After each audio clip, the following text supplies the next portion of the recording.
If you are looking for a modest sized caravan that is very elegant in the interior, this is the Fendt Diamant 560 FD. That is German for diamond, and this thing is beautiful inside and out. And this is a new floor plan or layout for 2026. So let's go take a look. Come on.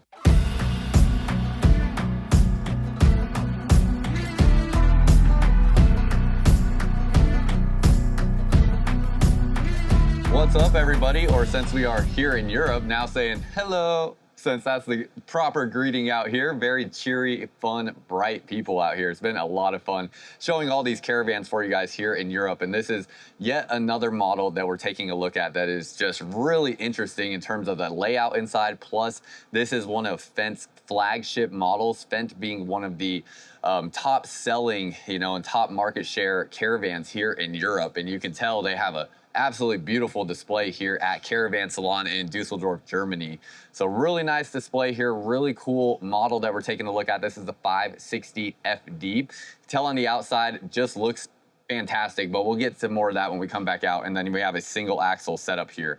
So as we walk inside, has a wraparound U-shaped style dining area, which is pretty common for what we see. And then you have a high gloss finish on the cabinetry here. But the U-shaped dining table, pretty common in these European caravans.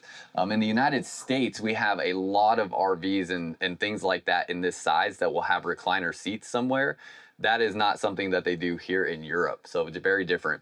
Has this absolutely insane roof hatch or skylight system here. So 3 different individual, areas where the natural light is coming in, and then you have the artificial lights in between those.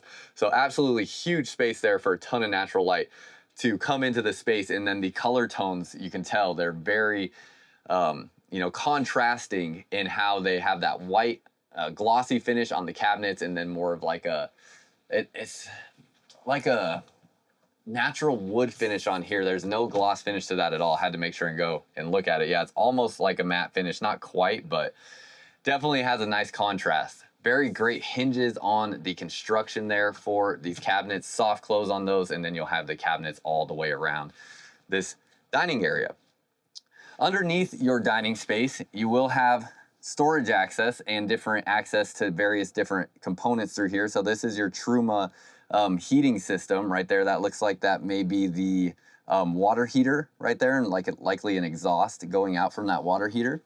Then down around this way, let's see what else we got. We got a little storage access right there to the storage underneath this booth seat, but you can also lift up these cushions to get to that as well. And you see the plywood construction underneath here for the base of the dining area. Cloth furniture here, really nice color scheme. Doesn't look like it'll, show too much dirt or excess wear over time because of the darker colors that are worked in with that gray.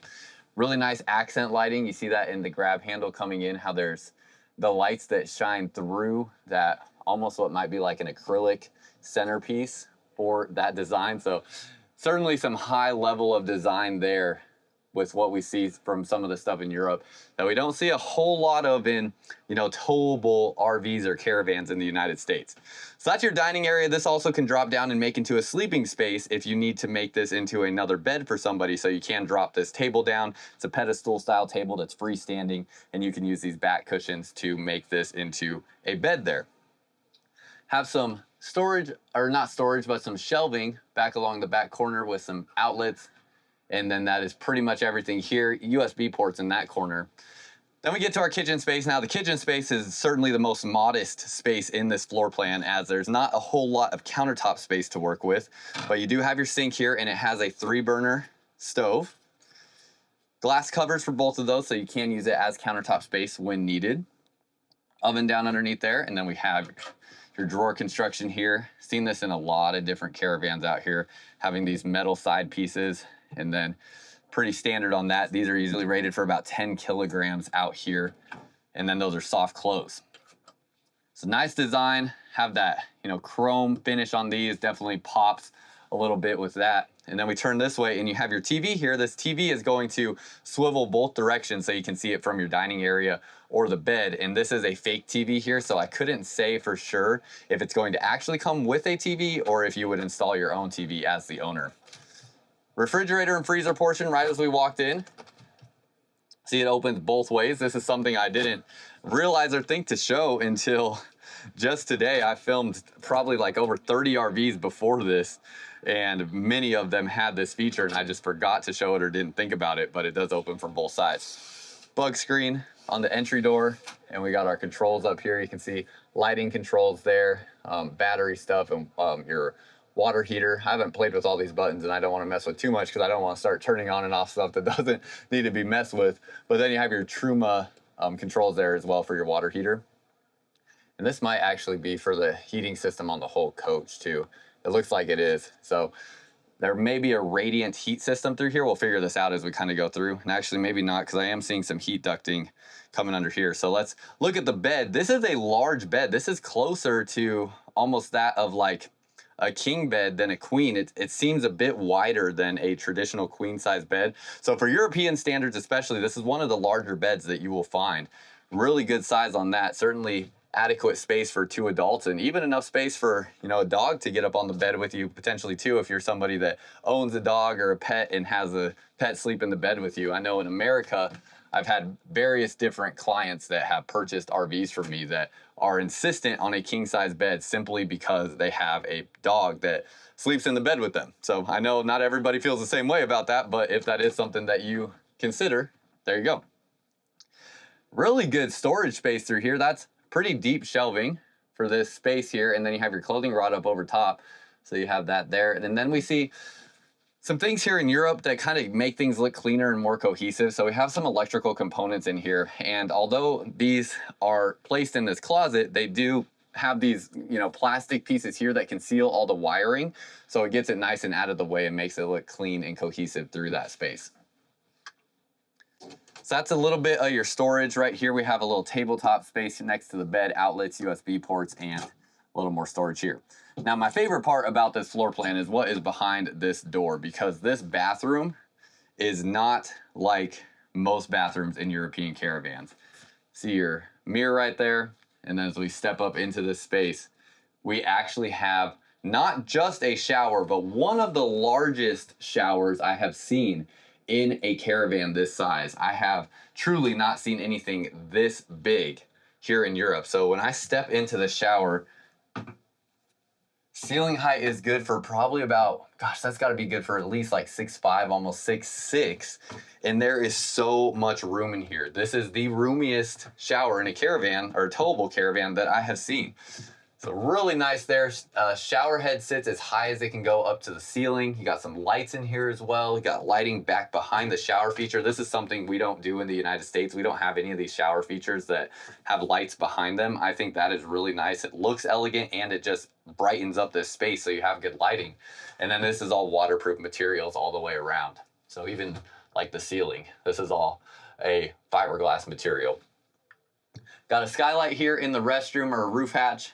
And then coming back down this way, you have your stainless steel sink, countertop material here, and your shelf right there. Plus, let's see if, looks like these don't open. They're not, yeah, I don't believe there's storage down underneath here. I never know where, you know, a latch might be or something along those lines, but it does not look like those open. I did notice though, we have some lights that are not on.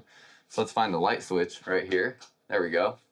Have some lighting there around the mirrors. They came on, lights over the top of the mirrors and lights back behind the mirrors. Can't really see it too much though because it's so bright in here. A lot of light coming in from this display.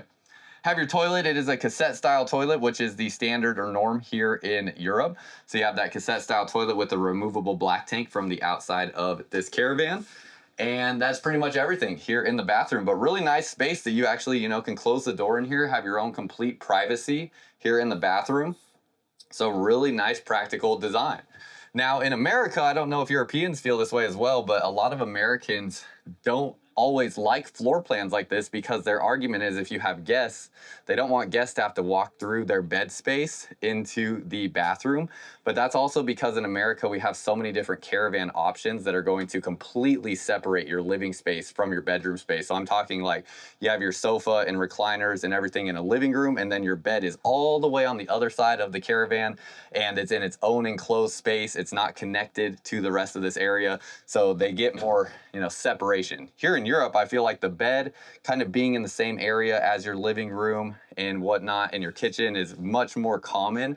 It's certainly not as, you know, found out here where there's, you know, that complete separation between different rooms. We have a privacy curtain right here going to the bedroom. So instead of having doors, they use these privacy curtains. There's a lot of different construction practices here in Europe that are done because of different laws out here, different ways that the government works out here with their regulation and restrictions on caravans. So not having physical doors between bedrooms and kitchens and stuff like that is a weight-saving measure, because they have such strict restrictions on how heavy these things can be and what vehicles these will pair with, because you have to have a special license in Europe just to drive a pickup truck, for instance. So very different than in the United States. Pickup trucks are hardly ever seen on the roads out here. I have legitimately only seen like 1 or 2 pickup trucks driving on the streets here in Germany, except for a couple Ford Rangers. But I'm talking like half-ton trucks or larger. I've legitimately only seen 1 or 2 this entire time I've been out here. And I've been out here for over a week now. So very interesting. Curious your thoughts on that interior layout. As we come to the front, it looks very beautiful. Automotive style finishing here, definitely different than what we see in the US, but it looks beautiful. We have a high grade, like aluminum composite material here on the sidewall, has this pebbled or like hammer style finish to it that also gives it a very unique look. Then we have this rail system right here. This rail system is going to allow you to attach in different accessories that they have in Europe here, where you can get an entire complete outside kind of patio / living arrangement that can expand the space of your camping area. Almost like if you added a full wall slide out to the camper is essentially what that does for people. So pretty interesting. Have your entry door here, has a more automotive style handle there and lock. And then got your privacy shade and a little storage cubby right here. Really nice looking rims with the Fendt Caravan logo. You have Firestone tires. And then down here, this looks like it's gonna be storage for underneath the bed. We'll see if, it's locked unfortunately, but that's just gonna be storage access to underneath the bed there. Come back around this way.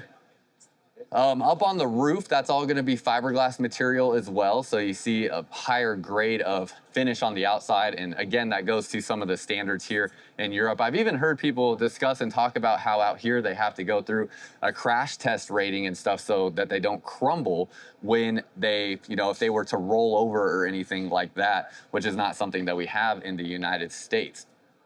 So a lot of different things we could talk about in discussions with those types of topics, because that does make it where the standard of quality here in Europe is certainly higher than what it is in America in terms of like where the, you know, floor is for where, you know, your cheapest, most entry-level caravans start. In the US, it is much lower, which makes them much more affordable. Stuff like, you know, $10,000 to $20,000 caravans that are this size don't exist here in Europe, but in the United States, you can find stuff like that. So that's where that difference kind of lies, but that's a very brief, you know, kind of statement on that. Let me show you the roof up here, and obviously share your thoughts on these topics as well down below in the comments. See what the roof looks like up there. And then this is all just a beautiful looking automotive finish on the back, molded fiberglass like design here. They actually use, from what I understand, an LFI technology. So that's a long fiber injection. So basically they take long pieces of that fiberglass and inject it into resin molds that allow them to get this unique shape and give a really strong, sturdy finish here. So very solid on that. Even just things like down underneath here, you can see how it has more of that automotive style look to it. See what your stabilizer legs look like here in Europe. From what I can tell, nothing out here has, you know, auto leveling or anything like that. It's all manual stabilizers. So you have your connection point right there to drop that stabilizer leg down, but very beefy, solid piece of equipment. And then that is your undercarriage down underneath there. Here's all the different floor plan options you have from Fendt. You can see various different brands that they carry. They have the Apero, the Bianco, Bianco Active, Tendeza, and then the Diamant or Diamond.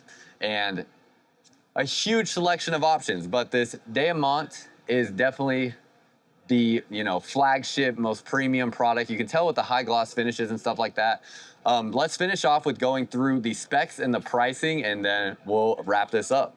Length on this Caravan here is going to be 25 feet 4 inches, and then the height on this is 8 feet 9 inches. The dry weight or mass in running order is 3,643 pounds, so still pretty lightweight. That's going to be about 1,652 kilograms, and then the total weight is 4,409 pounds. That's going to be about 2,000 kilograms there, with a 767 pound payload capacity or cargo capacity, which is about 348 kilograms. Price on this, let's go over here. They should have the pricing on this display right here. Right at about 51,000 euros there. So that is going to make this a pretty expensive Caravan, especially for the size. This is pretty much, you know, one of your highest end Caravans that you'll see here in Europe, aside from maybe like, you know, something like an Airstream will step up from something like this. But for the most part, this is one of your highest end brands. There are a few others out there that I've seen that still go up in price from this, but that is, you know, a really good option if you're looking for that elegance and design that's not like super expensive, but still, you know, pretty expensive nonetheless. And this puts that somewhere around like a $60,000 to $70,000 trailer in the US. So curious your thoughts on what you think. Let me know down below in the comments, and very curious what you like and don't like. And that's all I got for y'all. Appreciate you watching, and until next time, live firmly unbound.